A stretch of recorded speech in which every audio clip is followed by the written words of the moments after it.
and then stop the madness of doing this, searching around and going, well, this looks like a good idea. Because that's where, back to my mom, it just comes down to consistency. Welcome to the Beckie Kullberg Show, where we're going to have real, raw, and honest talk about our bodies and their beauty. Today we have Arwen Becker. I'm so excited. Arwen has helped thousands of women live a better financial life. She spent many years as a financial advisor and 22 years as co-owner of Becker Retirement Group with her husband, Randy.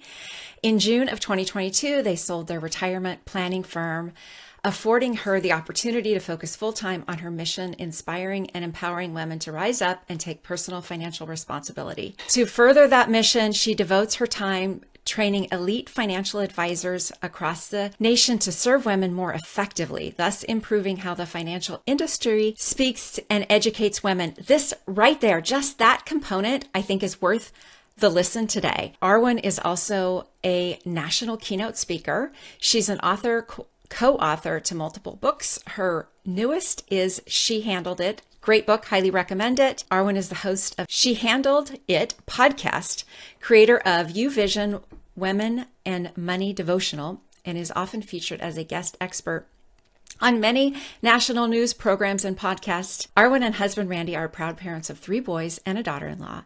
And Arwen is an endurance athlete. Notice the hat. If you're watching this on YouTube, you see the 29029 hat, which is kind of how I got, Arwen got on my radar. And Arwen is an endurance athlete who enjoys morning runs and long hikes in the Pacific Northwest.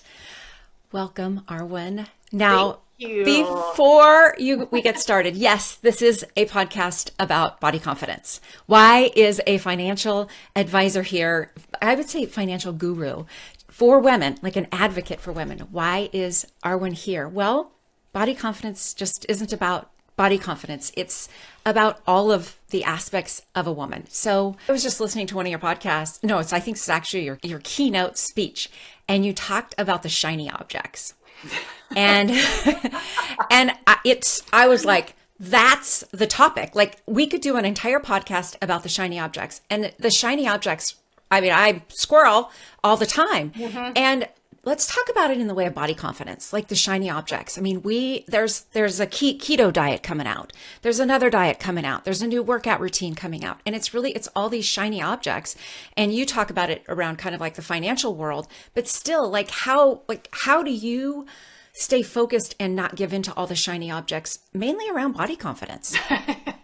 That's a great question. And honestly, it's about finding people who know more than you about the subject. I've had coaches throughout my entire length of my life in every area that I could possibly think of. And as it relates to specifically body confidence, I didn't hire a nutritionist until a little less than 2 years ago. And so talk about the shiny objects. I mean, I was going off of information I got from the college nutritionist because I played Division I volleyball at the University of Washington. And so, they made us sit down with a nutritionist during those years. And so I had that information. And then you talk about keto. My husband years ago in 2016 decided that that's what he was going to try in order to get his weight in line. And so I was like, well, I'll do it with you just to make it a little easier as it relates to us eating and stuff. And then eventually I'll go back to my other way of eating. And I didn't. And so it was like, then I kind of had that. And so I found myself after my first endurance race, looking at I was like kind of looking at the scale, and I went in for my body fat, and I was like, I just finished an endurance race and 20 weeks of training, and I'm basically like 0.5% lower on body fat. I was like, what the heck? And that was the first time I said, because there's an internal component and you have too many shiny objects, you don't really know what works best for you. And so finally hiring a nutritionist just for a couple of appointments. It wasn't like I was working with somebody 2 days a week or something, but I hired her to start filtering through because I was dangerous enough with my mind of the things I'd learned online, the things I'd learned from my college nutritionist, the things that I had, just garnered from all sorts of other people that worked for them. And that's where we get ourselves in trouble because we don't really know what works for us. And the same goes with financial planning. I mean, what your neighbor and your sister and, and your coworker are doing might not be best for you, because there's always more to the story for us individually. And I guess just to put a period on this, is my girlfriend sent me a book late last year. This is after I had got all my internal workings very, very dialed in. She sent me an intermittent fasting book. And I was like, well, a lot of people talk about it. And I'm like, well, she sent me the book. I'll read it. So I started flipping through it, and I'm like, well, this sounds interesting. Why don't I just give it a try and see if is it all a benefit for me? 45 days into it, I was talking to my nutritionist and saying, that was a disaster. I gained weight. It did not, I was way more miserable because I work out consistently by about 7 a.m. in the morning. Well, if I'm not eating until 10, and I've worked so hard with her understanding my internal hormones and how they affect me as an athlete and all this kind of stuff, it was just terrible for me. But people will swear by it. But again, it all depends. And so really it comes down to having somebody who knows more than you do look at all of the pieces of that area of your life and say, what is going to work best for you? And then stop the madness of doing this, searching around and going, well, this looks like a good idea. Because that's where, back to my mom, it just comes down to consistency. If you learn the skills, but you don't put them into practice on a regular day-to-day basis and over a long period of time, you will find yourself jumping from one thing to the other, and you will not be fulfilled because you always feel like you're behind or you're not doing something right, instead of going, you know what, I just know that doesn't work for me. I'm best at 5 to 6 meals a day, and my body burns carbs just fine. So I need to get off this high fat thing that I did for those years and really do what's best for me personally, and then just block out the rest of it. It's white noise. Yes. Oh my gosh. Yes. So what's coming up for me, Arwen, is and I'll own it. We want a formula. We want to say, okay, at 8 a.m., this is what you eat. At noon, this is what you eat. We want a formula. And we think that that's going to be easier when it's actually harder in the long run. What's easier is kind of what you're saying. Find out what works best for you. Last week I did an interview with a nutritionist, and she's like, we're our own experiment. Do what's best for you. Yeah. Fasting for me, I did it. And I talked to somebody who also did it. She goes, I was just angry all the time. I'm like, yes. Oh, fun. That sounds like it's working. Oh, but I'm losing weight. Yeah. So it's really what works best for you. Keto, I saw the parameters of keto, and I'm like, I got an upset stomach just thinking about it. And yet I know people that thrive in that kind of eating. So you're your own experiment. Yep. Exactly. So Arwen did the 29-0-29, which is the Everesting that I did last year. And we didn't do the same venue. And the 20-week program, the training program that we did leading up to it, it's so funny that what you said about I was down a half a percent in body fat. In my mind, I thought, oh my gosh, no, I'm going to be 57 this year. You're quite a bit younger than I am. And in my mind, I thought in those 20 weeks, man, I'm going to have a hard body. I'm going to be like rock star fit. And my friend that we did it together, we had this vision of, like almost being like a bodybuilder, or totally. I did. And, totally. And then, I look at the picture and I'm like, my body composition the fat is what it is. And then I got curious, and it sounds like you did too. Like, okay, what can I do at this stage in my life? And this stage in my life is different than 10 years ago. I think I've got 10 years on you.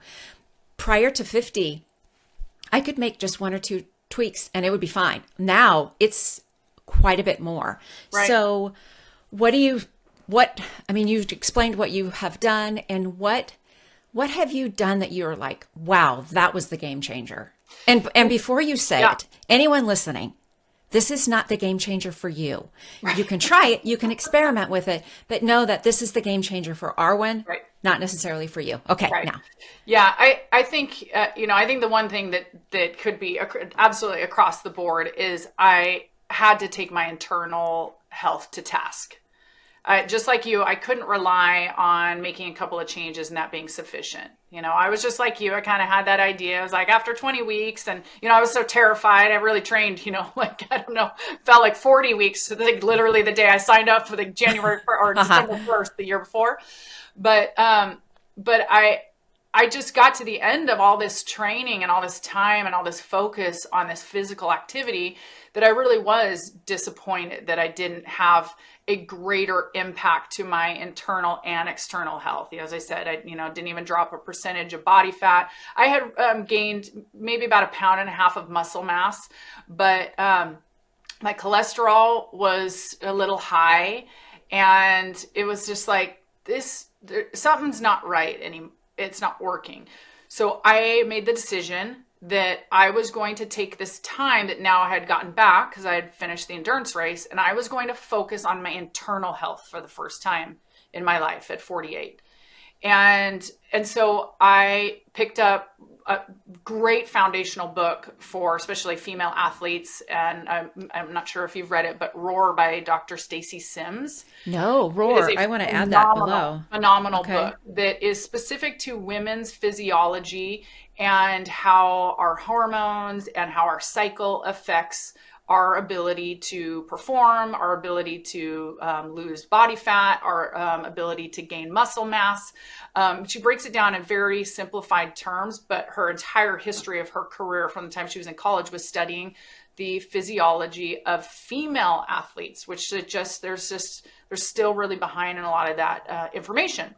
And so that book, I put it on my Kindle. I had a hard copy of it and literally read through it with a highlighter twice. And then when I was reading it on my Kindle too, and making notes in the margin. And I was having like this aha moment. And the truth is, the aha moment is an aha moment everybody can have. That's what books do for us. It's having a basically free counselor who has years of knowledge that can help us become aware of things that we just didn't understand, like how cortisol levels affect us in the morning and when they spike, and and just how that's going to affect how you're going to feel later, especially if you're going for a little workout or a big workout or whatever that is. And so I just started researching, and that's when I was like, well, okay, I have all this information. This is really good, but now I need to talk to a nutritionist because I don't really know where to start. And the funniest part was it took her about 10 minutes into our 1 hour call to ask me a little bit about my eating.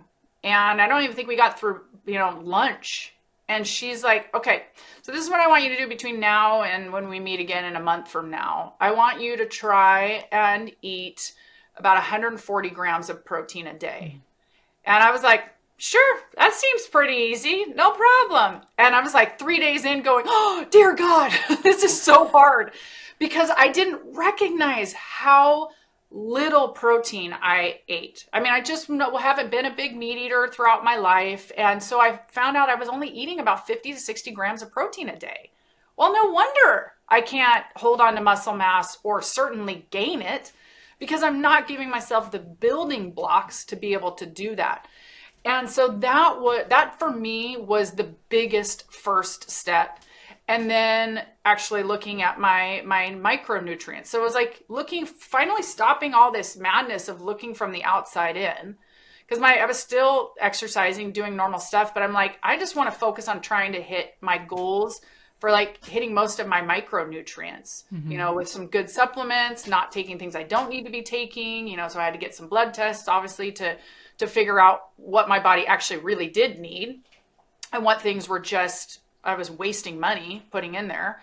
And so getting those two things dialed in were the absolute biggest, most massive components that when I started that was the end of October, in 22. So I did my endurance race in August of 22. So October 22, I finally was like, I'm doing this internal thing. And by January, I had dropped my cholesterol by 50 points. Wow. 50. And you increased your protein. 50 points. I had dropped my body fat by 4%, and I had increased my muscle mass by 7 pounds. in 4 months. That is phenomenal. Yeah. Yeah. So And you're signed up for 29.029 again this year, right? I'm doing 2 of them. Yeah, I actually. wonder, I'm curious if your experience will be different. Yes, I do wonder the same as well. Well, I mean, truthfully, what I can tell you is that actually happened before I did my next two, 29.029. So I Oh, did, so that was January of 23 okay. that I had that, big change. And then I did Jackson Hole 29.29 in July. I was in way better physical condition for that. And the mountain demanded it. I mean, that is by far the most difficult mountain of all the mountains that they have because it's the steepest. It's a 25 to 40% grade. It requires your legs and your cardio to be much more in tune because it's so steep. The performance of my body was great. I didn't do so great on my hydration, and that ended up getting me. But my performance was phenomenal. And then I did Whistler that following September with my son, which is the longest of the mountains. Definitely, I hate to use the term easiest, but for listeners, I think that's the easiest in comparison to Jackson Hole because it's the lowest grade, but very long, almost 31 miles. And that was like, for me, I was like, oh my gosh, this is a walk in the park. But I had done so much on the internal work that I didn't feel sick. I didn't have really any issues with my GI or anything like that. My food and my hydration were all dialed in. And so it definitely made a huge, huge impact. But I think one of the things that I had to figure out is, and talking to another coach who's specific to the mountain, I was kind of complaining. I was just felt like I was, I was working so hard and I was looking in the mirror and I just was like, why, I have all this extra muscle and all this, but I just feel like I should look better. And she said, do you want performance or vanity? Because you cannot have Wow. both. And this was a Interesting. week before, Wait, this is a week wait. before one of the endurance races. And so I was having to increase my electrolytes. So I was retaining water for a purpose. Yeah, You know yeah. what I'm saying? Hmm. And when she said that, I'm like, okay, stop with the looking at yourself in the mirror and definitely don't be getting on a scale because right now I'm trying to hydrate my body in a way that will allow 30 hours of work to be done, right? But it was just like it kind of hit me square in the face because you can't have both. You can't, it's like a bodybuilder, somebody who's actually getting on stage.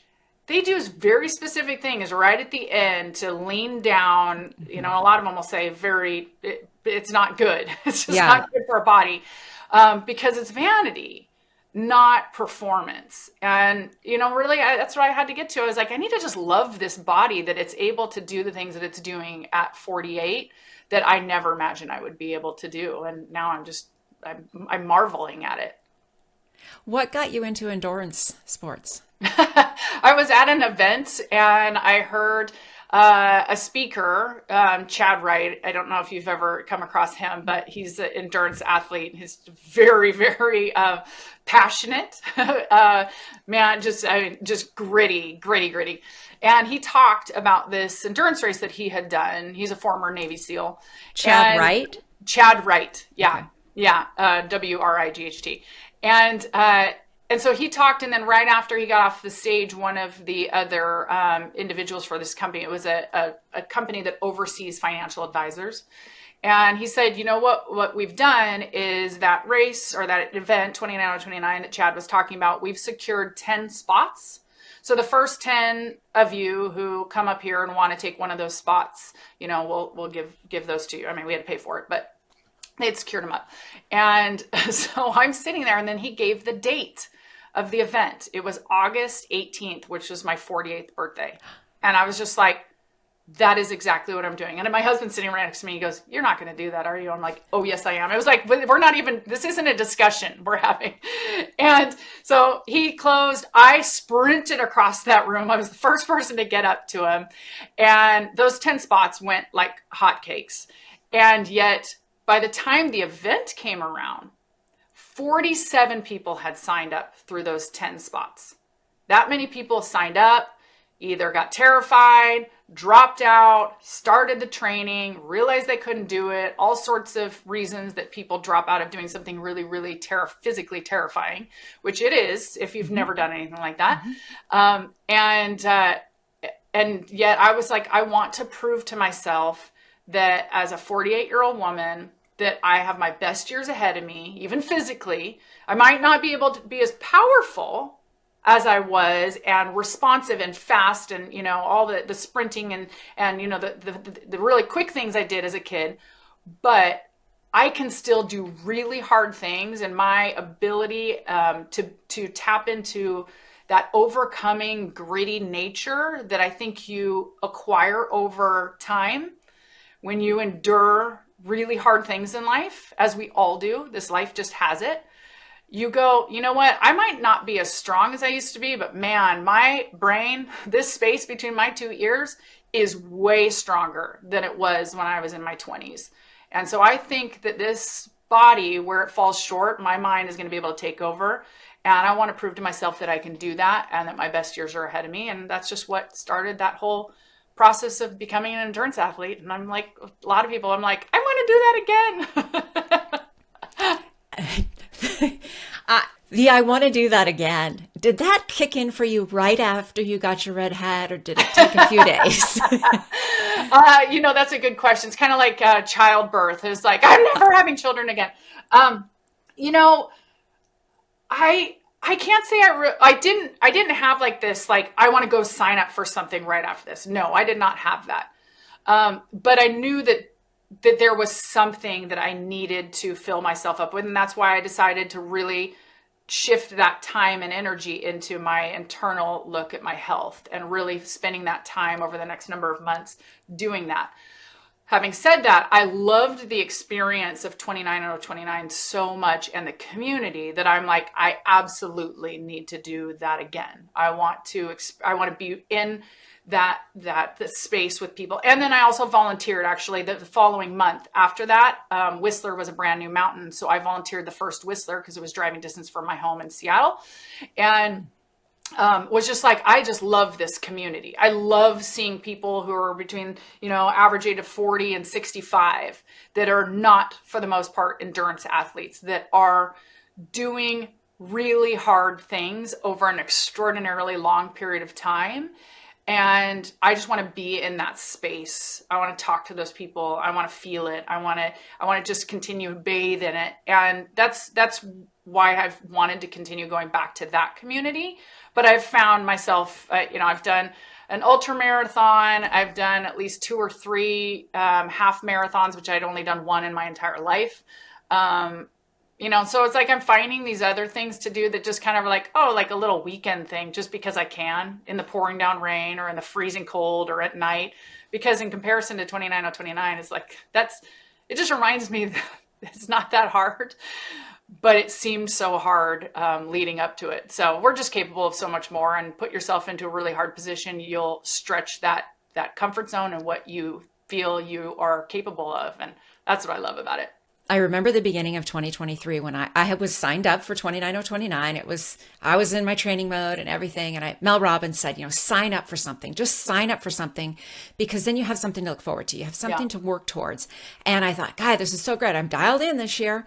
Well, I've not signed up for anything this year. And it's got me like antsy. Like, I'm doing some major events, we're hiking Clouds Rest. I've done that before. We're doing rim to rim. We're actually doing rim to rim to rim. That's and awesome. I've done rim to rim before. I want to sign up for something else. So if you hear something 29, like, please let me know, because I do believe I'm doing a 10K next month, and I'm not excited about it. In fact, I'm thinking about trying to get out of it, but it's trail running, which I'm not embracing. Yeah. And I do believe that anyone listening to this, sign up for something that gets you excited. I mean, you're hearing Arwen talk about the process of going through the training, and it could be a 5K. Right. It could be, remember that old couch to 5K or something like that. I can't remember what it was. and do something that gets you excited, something that Yeah. gets you up and moving. Doesn't matter what it is for you. It's just that individual experiment. Find out what it is for you that gets you excited and gets you up off And the realize couch. nervousness is part of it. That's the thing. I think oftentimes, signing up. I love watching the brand new people who sign up for 29 because we have it, the community where we talk and we see dialogue and people ask questions and then we have these calls and everything. And I love hearing the questions, the same questions that I had that first year that are all, they're like nervous based. I mean, it's just like, you can tell that people are like really excited when they signed in. They managed to get in there for signups and everything. And then it's like 3 days later, terror starts to set in because you're like, what was I thinking? I mean, what was me? I haven't done this was me. I haven't done anything that would be considered long distance. I've done a half marathon in 2011. What makes me think I have the ability to do, 29 miles walking straight up a mountain over 32 hours? What makes me think I can do that? And so there's this natural tendency to not only be nervous, but then have all of these imposter syndrome thoughts and I don't think I can and questioning our abilities. And I think oftentimes we think that if we feel that way, that there's something wrong. Like there's something wrong with me, my belief in myself or whatever it is. And then sometimes that will end up getting so bad that it talks us out of doing it completely. And that part is just part of the process. You do anything that is outside your comfort zone, you are going to have that feeling. I don't know if I can, because you've never done it before. So of course you're going to have that internal dialogue, and you just need to replace it with something else and go, no, I am going to give this everything I have. I am going to do what's asked of me to prepare to the best of my ability. If I get injured along the way, I'm going to have to adjust some things, or if there's other circumstances that make it a little harder to train, I'm going to do the best that I possibly can. And then when that day comes, I'm going to give it everything I have, whatever that end result is.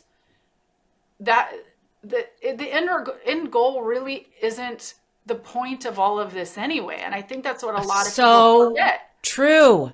It's the process. It's who we become along that journey. Do we quit on ourselves over and over? Do we look at the training plan for the week and then, end up not doing it and self-deprecate and then we continue down? Or do we just go, you know what? I did really crappy last week.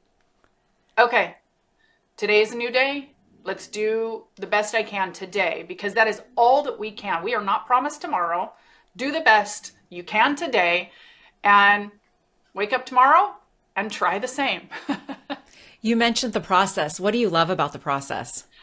I honestly, I love who I become in the midst of it.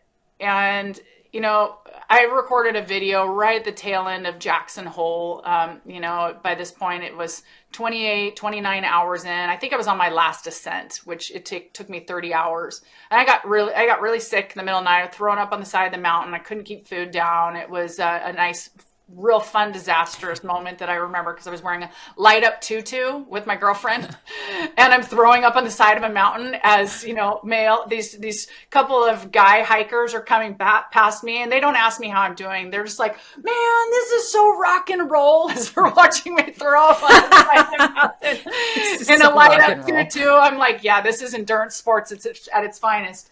But I was in this last little bit of my final ascent and I was just recording and I said, a lot of people ask what would possess you to hike 29,000 vertical feet? And, I'm exhausted and I'm tired. But the truth is it's who you become in the process of trying to attempt that goal, whatever that goal is. And it's not in comparison to anybody else. It is, I have been put on this planet. God has given me direction. I have certain gifts that no one else has in the way in which they're combined. And I have people to impact while I'm here on this planet. And if I'm wasting myself and my gift by not putting myself in a position where it grows, I'm decaying.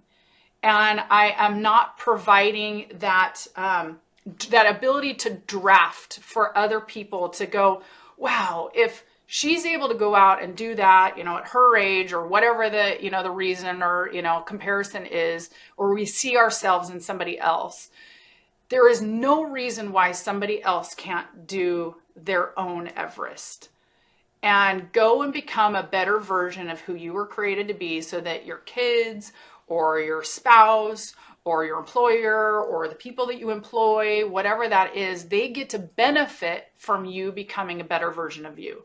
And that is what I think, especially with endurance sports, because it does take so long not only to train, but then the event itself really takes you on a very interesting internal journey. You just become a better version of you, and everybody else gets to benefit from that. That's so powerful, because we as women, especially if you have young kids, oh, my kids come first. I got to take care of my kids. I got to, take care of my husband, the dog, whatever. And we put ourselves last. And that really depletes us. And we think later, I'll get to it later. I'll get to it later. And it's completely the opposite. Right. Just to your point of, when we push and take care of ourselves and put ourselves first, it's not selfish, because then we get better and everyone around us benefits from that. And it comes from, you have to set boundaries. I mean, self-care requires boundaries. What does your morning routine look like? You're like, you strike me as someone who just it's like a 5 a.m. club and just gets up and just gets to it. What does it look like? That's just like anything, when you've put in habits, they just, even after selling our company. So now I don't have to wake up to go to an actual office and managing people the same way that I used to. But my morning routine is so ingrained into who I am, and I love it, that it still occurs. And so for me, it's very simple. I'm usually in my bed, and totally asleep by 10. So maybe I'm in bed 9:30 or something like that. And then naturally I wake up between 4:30 and 5:30, and I get up and I go and grab my first cup of coffee, and I have my athletic greens, which are my supplements, is the first thing that I have. It's like, that's what fuels the body, that and a big glass of water. That's something my husband taught me years ago. Big, huge glass of water before I have my coffee, and then sit down and I do a devotional or a Bible study. And my husband and I have ones that we work on together, but in our separate time. So he does it when he wakes up in the morning. And so we're usually studying topics, like right now we're studying Easter. I mean, as we're heading to Easter, but like we had empty nest syndrome because we had a kid who left for 6 months. And so it was like, what happens when, you start to feel this pull of having an empty nest or whatever it is. But so we do that. And then, and then after that, it's kind of, it's ebbed and flowed depending on what I was working on. When I was going into the office, I set my 3 most important intentions for the day. I had this really great, I used them for years, called Best Self Journal. You can find them on Amazon. They're by a woman-owned company. They're a 90-day Best Self Journal. And it's very simple. Your 3 most important priorities of the day that are going to make the day feel like a win. What are the 3 things that you're grateful for? It's mapping out what kind of in basic, what you think your day is going to look like today, or should look like when it's fresh in the morning and your email hasn't destroyed it, and everybody else's needs. And so it's just laying those things out. So that I did that for a lot of years. That was really the much more regimented part. And then once that was all done, then I dive into, some emails, cleaning some things up. If I'm posting on social media for, some sort of inspirational thing, I'll get that done. And then my workout comes. And that's been the very consistent, that was 4 days a week, 5 days a week or so. And then everything else, by that point, I have spiritually protected myself. I have taken some time doing, some nice time with my husband, even if it's in separate rooms, of doing things that are going to continue to keep us strong as husband and wife and parents and business owners and a lot of other things. I have set my intentions for the day of what's going to make it today feel like a win for me, looking at what's currently going on in my life, and really just put myself in a place of gratitude and physical covering. So then going in and make sure that I've done my workout. So now when my kids wake up, when all of the stuff of life starts to now dictate our schedule, I've already taken care of me. I'm never last in line. And that to me was years ago when my kids were waking me up in the morning when they were younger, and I was exhausted and I felt like I was giving everybody first, and it was 9:30 by the time I was getting some quite alone time or whatever. And I was miserable. And I just really felt like God was like, you know what? It's because you need to get up an hour earlier. And I was like, no, I don't think I'm getting up with a 5 on the clock. And it sucked for a week.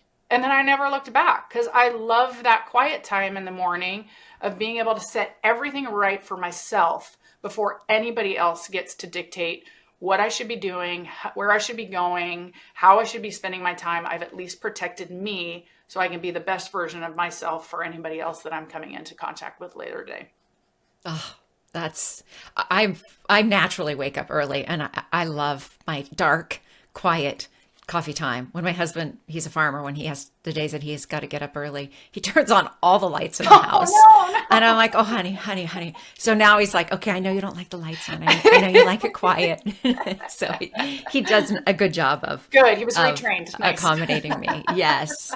So you shared, Arwen, that you decided to give up alcohol. What was that process for you? What made you choose to do that? Well, actually, I gave it up the same time I signed up for 29-0-29.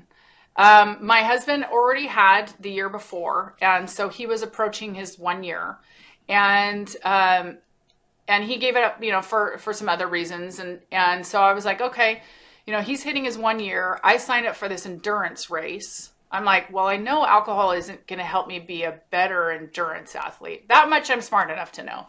And so I thought, well, I'll give it up while I'm training for like the next 8 months until that event. And I was about 4 months in, and I was like, I'm never going back. Wow. Because for me, I recognize, even though nobody's ever sat me down and talked to me and said, you have an issue with alcohol. That has never, ever been. I've been very, very moderated, very much in control. But I found myself too often having moments where I would tell myself, I'm not going to drink tonight. I'd have a glass of wine. I'd wake up at 2 a.m. with a little bit of a sugar headache, and 6 a.m. would come. And the first thought I had when my eyes opened in the morning was, why did you do that last night? You don't feel as good this morning as you would if you didn't have anything to drink last night, or maybe it was 2 glasses of wine or whatever. And the self-deprecation that was private to me was consistent. This was a consistent conversation, and I couldn't stand it. And also I admired people who didn't drink, and I couldn't figure out why that was. Why did I admire them? It was like, do they have control on something I don't personally really have control over, even though it seems in the grand scheme of things, it's very controlled. Really, after that 4 months where I started to explore a little bit more about really who I am and what I will do and what I won't do, as it relates to, going to events, going to, financial industry events where alcohol flows like water. It absolutely flows like water. And I realized there were so many parts of it I couldn't stand. And the only way that I could get through that, like, small talk with a bazillion people was having a couple glasses of wine. And I thought, wait a second, I actually have a choice here. I cannot go. I cannot do that. I don't have to just go and have small talk with people because it's not moving the ball forward in my life at all. Or I can just do 15 minutes. I don't have to go for the whole hour, just enough to usher into dinner and then sit down and then dinner. And, and then it's kind of different at that point. And so I just was starting to explore who I was without alcohol being a crutch for me as an introvert. And, I'm very, I do just. You are an introvert? I know, everybody says the same thing.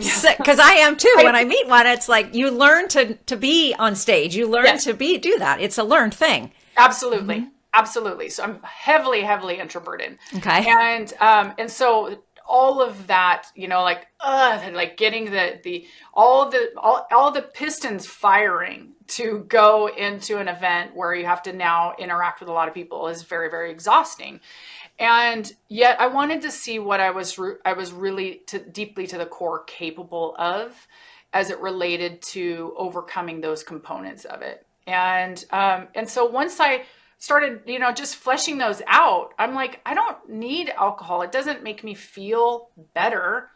Again, it does not. I'm smart enough to know that it affects me more than it did when I was younger. And my husband doesn't drink anymore. So why don't we go explore this life without it and see how things are different? And now with both of us, I mean, the way we travel is so different than we used to, because it's not like centered around, having drinks at the pool and, chillaxing and then needing to kind of recover when you get home because you drink too much consistently throughout the trip. Now we, wander around and we explore and we go and have all these experiences and things that we used to not do a lot of. And it really has been transformative, not only just mentally and emotionally, but of course, physically. It makes the process of being healthy and making better food choices, because I'm not dealing with a glass of wine that might, force me to have a little something extra in the evening, or just the fact that I threw on an extra 125 calories for one glass of wine that is not making me feel more full. Versus like me having like some, yogurt with high protein content and a bunch of berries and some flaxseed for 125 calories. It's like a huge bowl and my body has something to run off of. Yes. So it's like you really realize these things, and it's just like anything. It's the compound effect. Over time you go, yeah, I'm happier. Are there moments that I'm like, oh, a big glass of red wine? I'm like, I have it real quick and then I go, oh, just play it forward about 8 hours. I'm like, yeah, no, not feeling that way tomorrow morning. I want to have a great workout. Not doing it. Not drinking today. So, okay. So you signed up for 29.29. You said, I'm going to take a break for 8 months. What were those 8 months, first few days like, first few weeks? Like, how did that go? Yeah. So initially, I started following quite a few Instagram accounts on, sobriety and things of that nature. And I dealt with what a lot of people do, which is this, all of a sudden, this uptick in the amount of sugar cravings and wanting sugar in the evening and sweets. And that's just not been my thing. And so that was something that I had to battle through a little bit in the beginning and eat better on myself. And it's like, hey, if we need some cookies or whatever, I'll feel way better after having a few cookies than I will after having a glass of wine. That much I know. And so it was partly that, but I really did do a lot of scaffolding in the beginning. And that was, I was reading a lot of books that my husband and I share a Kindle account. So he had a lot of books on there of people who've just had disastrous life experiences with alcohol or drugs and things like that. And so just diving into their stories and, and just recognizing, just certain components that, even though I wasn't a full-blown alcoholic in that way, I still was like, yeah, I would tell myself not to drink, but then yet by 5 o'clock, I would have a glass of wine in my hand. Where is the disconnect? What is going wrong that's causing that short circuit? And so, just hearing other people's stories and then some of the background and the scientific part behind it. So it was that. And then again, following these accounts where I was, seeing some of the funny things that people would say and do. I'm like, oh man, I can totally relate to that. So it was like in the beginning, I just really did kind of put all that scaffolding around me. And then once it became, as I said, about 4 months in, I was like, oh my gosh, I love the way I feel. I love the fact that I have not had one of those mornings where I've woken up and felt bad about myself for what I told myself I wasn't going to do yesterday. And that to me is just like, now it's an easy one to play forward. Yeah. Did you ever read This Naked Mind? I haven't. Okay. If anybody's curious about alcohol and thinking I'm not an alcoholic, and yet I want to explore kind of interesting facts, and it's a really good book. I've been reading it, and it's just interesting. Naked Mind. This Naked Mind. This Naked Yeah. Mind. She also has, I think she has a podcast. Her view on alcohol isn't, it's so bad, it's terrible. These are the facts. These Right. are the effects that it has on Right. you. This is the effect it had on her. And kind of like just what you said, that I'm not going to have a drink. I'm not going to have a glass of wine tonight. And then 5 o'clock rolls around, you have a glass of wine. And then the next morning, the first thought is, why did I drink that? It's not like you were blacking out. Right. It just was interrupting your life, which I Right. totally get. Right. Yeah. Yeah, actually, you reminded me that the book that was really transformative for both my husband and I was Craig Beck's "Alcohol Lied to Me." And That's on my list. yeah, Yes. and just like what you're talking about with this other book, he writes it from the marketing perspective. That's what she does too. Yes. And that was the part that both my husband and I like, oh my gosh. And so he calls it whenever he talks about alcohol and, the term alcohol, he calls it attractively packaged poison is what he calls it. And it's like, it's so funny because of course now when I go and, even if we go into a bar and we're going to have dinner or something like that, and you see the gorgeous bottles and they're backlit and it's like, oh, it's so luscious and gorgeous, just like a Chihuly museum. You know what I'm saying? And you're like, no, but there's still ethanol in that. I don't care how you package it. Yes, I understand. It looks really attractive. Uh-huh. But then I'm like, it's not hard for me to think back to just that little one glass of Chardonnay would hit me right here in the frontal lobe of my head. And I was like, why? And it was from the sugar. And even if I went like dry farm wines and all organic and all this kind of stuff, it's still would hit me because it's still ethanol to the core of it, whether it's organic or not. And yeah, so that for both he and I was like, oh yeah, I've never really seen the marketing side of it. And so Yeah. that book really was part of that. I was like, that was pretty helpful. Kind Yeah. of took that. The conscious and unconscious marketing that we have, and like how many commercials have you watched and you're like, what was that commercial about? I don't know, but I sure want a cocktail. It's like that message that is not obvious. They're like, wait, but they're not showing the tomorrow morning. It's Uh-huh. like one of my most favorite shows was Pinky Blinders. I don't know if you watched it. I don't think I've seen it. I know my son watched it. I don't think I watched Yeah, it. tremendous. And Cillian Murphy, who just won Oppenheimer. Oh, right. Yeah. So Mm-hmm. he's the main guy in it. But man, it's shocking how almost every single scene, no matter what time of day it is, they're pouring some dark liquor. And both my husband and I just occasionally would just look at each other and like, imagine living a life like that. I mean, just constantly throwing that into your body. And yet the part that of course is never shown is they don't wake up in the morning all hungover. They're just like, the morning has come. It's because it's fake. They're not really drinking that. But in real life, I've seen a lot of those horrible mornings. I've experienced some of those horrible mornings. And, like, yeah, there's another side of this, but Hollywood doesn't play it out. Yeah. Like Mad Men. Did you watch the Mad Men show? I didn't, but I know I've heard the same thing there. Yeah. Oh, It was like, wasn't like 1960s, yeah. like where you'd have the bourbon and everything like in the cart in the office. In the office. Yeah. It reminds me of Bewitched. Yeah, totally. Yeah, absolutely. So recently you got to be on stage at the Professionals Forum. Yeah. What was that like for you? Oh my gosh. Well, it's the culmination of almost 2.5 years of preparing a keynote, getting it all ready. I have some really incredible speaking coaches that we're both have masters in acting. So they're not just how you write and prepare a speech, but actually how you perform it.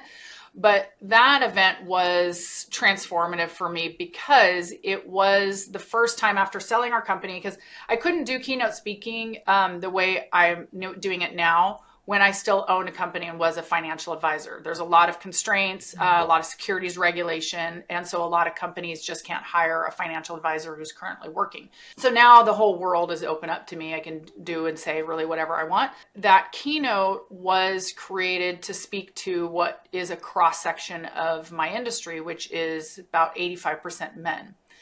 And yet my information and the basis of my keynote is about bringing awareness to the huge value of directly and effectively marketing financial services to women. So seeing women not as a niche, as most advisors see it, but actually as the predominant player in the financial market and really going forward. And so it was such a monumental day for me because I finally got to deliver it to a room made up mostly of men. And you never really know exactly how a speech is going to land. You kind of have a pretty good idea. And I had iterated it with, other people in my speaking group, and many of them were men. So I got a lot of feedback, but still you're kind of like, yeah, how is it going to still land? And the kind words and the comments that I got from men and from the other speakers that were mostly men as well was absolutely just above and beyond what I could have asked for. And it was because it was confirmation that my message was heard correctly. I wasn't browbeating them. I wasn't saying you're not doing it right. I was just saying most of us, including female advisors, are really unaware of how huge of a market women are in the financial services, but yet because we're a predominantly male industry, we don't speak that language. And so we leave a lot of women out of the conversation.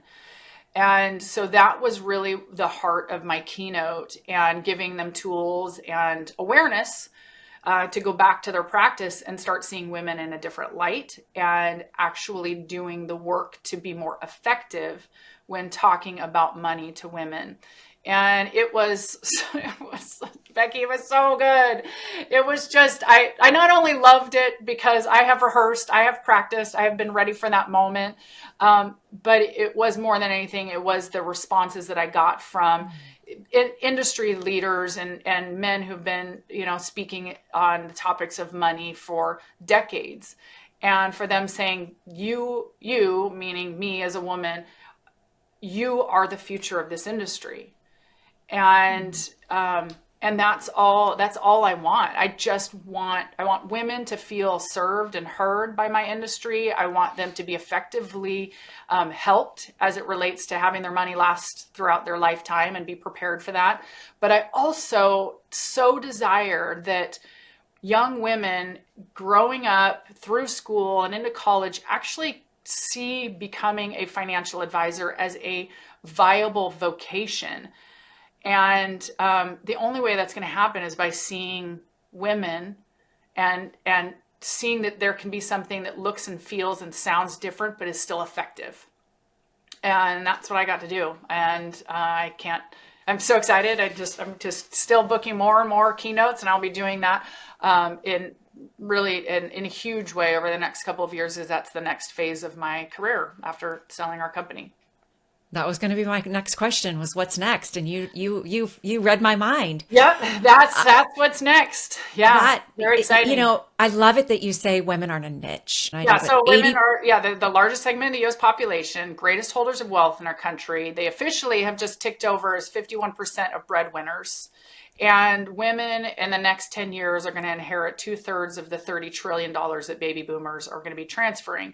So that means in the next 10 years, it's expected women are going to hold north of 60% of U.S. wealth. So that to me is like, that's why I just go, it's ridiculous for anybody who thinks that women are a niche. They are not. They are not even close to a niche. They are the massive biggest player, and 80% of men die married and 80% of women die single. So again, my industry has to make a change. If women who, we all come from, we have a mom, if women are going to be able to live a good life, even as a single person, we need to make sure that they're prepared and that they have the tools. And that's the part that my industry is I think starting to wake up to, that it has to be given differently. It can't come in the way in which we have marketed to women over the years, in heavy data and too much, heavy data. Oh my God. Oh my gosh. I just like eyes glaze over, and I'm just like, they roll back, and I'm like, you lost me at, the numbers. Oh my gosh, Mine is always, yes. yeah, mine's this mental vision of closing my eyes with my fingers and my ears going, la, la, la, la, la. Because, and that's what makes me such the perfect woman to talk about this, because I am that woman that my industry does not connect with. And that was part of this evolution over my 23-year career and owning a retirement planning firm with my husband, is because I was that woman evolving. And I couldn't figure out why, when people started talking about like the real specifics and getting real detailed, I was like, I'm so bored. And then I just like glaze over and I'm like, you just figure it out. And that's what a lot of us do. We defer, and that's dangerous. And I had to have my own awakening after the Great Recession, that I could not defer to my husband to do the work for me, to make me feel financially safe. I had to learn, I had to understand it. And that's why my book, She Handled It Retirement, and it's an inspiring, empowering financial guide for women over 40, because we don't start planning for retirement at 60. We need to start that in our 40s. But it's all written in story. And that's how I teach, because it's just that I don't want women to glaze over. I want them to feel inspired and encouraged that they can figure it out, and that it can come through a different path, but we can still get to the same point, which is, how do you start to feel financially secure and stable in what it is that you have? And if you don't have it, how do you get educated to be able to get it? And a lot of that relies on my industry for doing the work that I'm now promoting through my Keynote. So kind of what I heard you say is women learn better through story rather than stats. Yeah, I can 100%. I can relate to that. I love good, it's like I love football. I love football, but yet when they tell a story about a player, it's like, oh wow, I'm so much more into it than when they say, when he was in college, he was, da da da da with this number. I'm like, goes over my head. But Right. when he was in college, he met his high school sweetheart. It's like, oh, that's so sweet. Yeah. It's about stories. That really makes sense. You wrote this book called She Handled It. What inspired you to write the book? Well, actually, my mom did. I was interviewed years ago, and the interviewer asked me about my mom. And my mom was a woman who handled it. She started from less than zero at 45, and eventually had enough to retire by the time she was in her late 60s. And she did that when she started as a lunch lady at my rival junior high, and struggled all throughout my youth. She was married to my stepdad, but between my dad and my stepdad, the two of them combined couldn't provide for our family financially. Actually made it much harder on her. She didn't get child support. She didn't have a spouse in the home who financially supported her. Actually, my stepdad did a lot of underhanded things that caused her wages at Costco to get garnished. And so it just made it really, really hard on her. Yet this is a woman who handled it, who finally just continued to find a way and a sacrifice. But one of the biggest components was that her daughter became a financial advisor, and that would be me. And so for me and my husband, who's also a financial advisor, to be able to walk her along that journey. Her journey is just like so many women, of struggle and effort and sacrifice. And yet ultimately, I'm shocked at how many women I've met over the years that have done just as my mom did. They found a way to handle it. They didn't complain. They didn't cry out victim. They just did the work, got educated, and found a way to still take care of themselves. And my mom's now living out a fantastic retirement because she got to do that. So that's kind of where it came from. Because she handled it. You strike me as a woman who can handle it. What traits of hers did you get? Consistency. She is the most hardworking, integrous. I mean, it's just weird. For me saying it that way, it sounds like I'm saying all those things I'm just like her, but those are the things that I witnessed in her. Just somebody who always showed up and got the work done, who didn't shirk responsibility, who didn't make excuses, who, when necessary, put her head down and just got the work done, no matter how hard it was or no matter how long it took. And just really that she just instilled that part of consistency in me, and really that has been throughout the length of my life in all of the areas in which I have sought to be great at, is that they've just taken a lot of work behind the scenes without fanfare, and that compound effect, those things just over time add up to make great results, whatever the results are that you're looking for. And so that's what I would say is really some of the big components that I learned from her. So how can people find you? How can people hire you? We'll put all your links down below. But what would you like them to do first? Well, my book is on Amazon. I've got a couple of books, but I would definitely point to my new one, which is She Handled It Retirement. And so you can find that on Amazon. And really, I'm on basically all social media platforms, but the real big ones that I spend time on are Instagram, Arwen Becker, with nothing in between, Arwen, because people usually spell my name wrong, comes out of Lord of the Rings. So Arwen Becker on Instagram. I also have Facebook at Arwen Becker Speaker.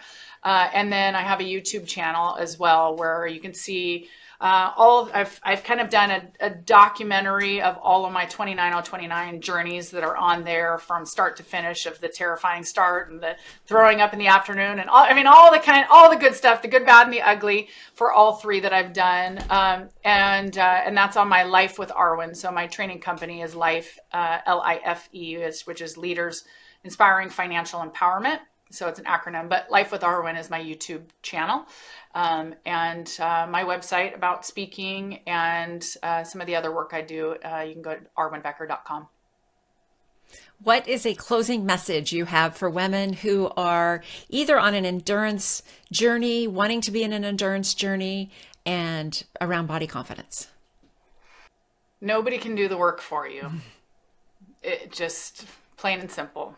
It's about getting up, getting moving, doing something, and it's the compound effect over time. It's not about doing really big things. It's about doing little, small, consistent things over time that truly add up. And I'll leave you with this quote that I love it. It's so true. It's Tony Robbins, and he says, people overestimate what they can accomplish in a year, in 12 months, but they dramatically underestimate what they can accomplish in 10 years. And when I look back at my life, I mean, in 2013, basically, if we look 10 years ago, I wasn't even a financial advisor then. I hadn't started my public speaking career until 2017. We didn't even start marketing to women until 2017. And I've now become an expert at it, which eventually led to us being able to sell our company, which I was going to sell for in 2016. And we sold it for 20 times what I was going to sell for in 2016 in 2022. And it was because of those little teeny things that we did over time that eventually added up to make the biggest result. So you just have to get moving. The compound effect. It's not just money, it's your body, it's your health. That's right. All of it. That's right. It doesn't happen overnight. That's right. Yeah. Oh, thank you so much, Arwen. This has been so much fun. And I feel like we've covered a lot of territory, and yet it was just flowed and it was fun. And so thank you so much for being here. I appreciate it. Yeah. Thank you very much for having me. It's a wonderful topic. I just love it. So thank you. All right. Thank you. Okay. Peace out.